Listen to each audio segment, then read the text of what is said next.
you're going to have chisels, you have to have a way to get them sharp and keep them sharp. Now, most of these carving tools that you're going to buy come through already fairly sharp, so you don't need to run out and buy all this stuff if you're just getting into it. You don't need to buy it all instantly, but you will need to collect it sooner or later.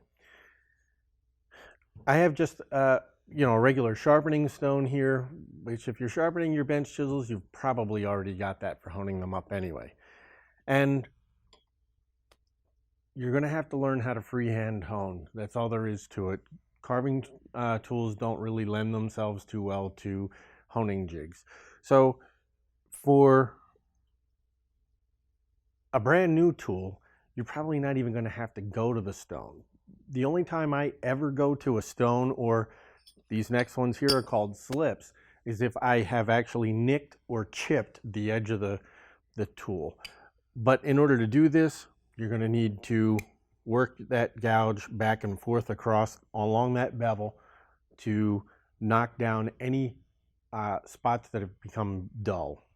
And that's what the slips do as well. If you look at them, they come in a bunch of different shapes and sizes.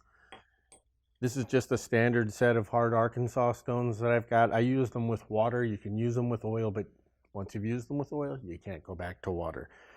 And like I said, they have a bunch of different shapes. Like this one comes down to that really fine knife edge, and that lets you get into the interior of that V parting tool so you can knock off any burr, and then you can also use it to work on the outside as well. The rounded slips are really great for getting into the interior of the gouges, and then again, you're going to work the outside. I tend to work my slips this way as opposed to if I'm working on a sharpening stone where I work across.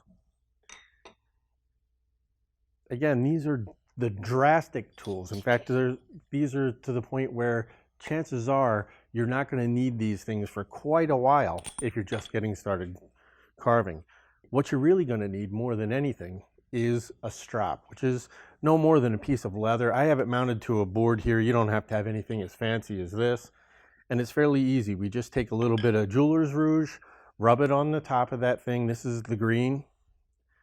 And all I'm going to do is push down and drag my gouge backwards. If you do it forwards, you're going to need new leather pretty often. All right. You could also use Tripoli, which is another type of abrasive in a paste, and what that does is it cuts a little quicker than the jeweler's rouge. To do the inside, keep it absolutely perfectly down onto the strop and then just draw backwards again.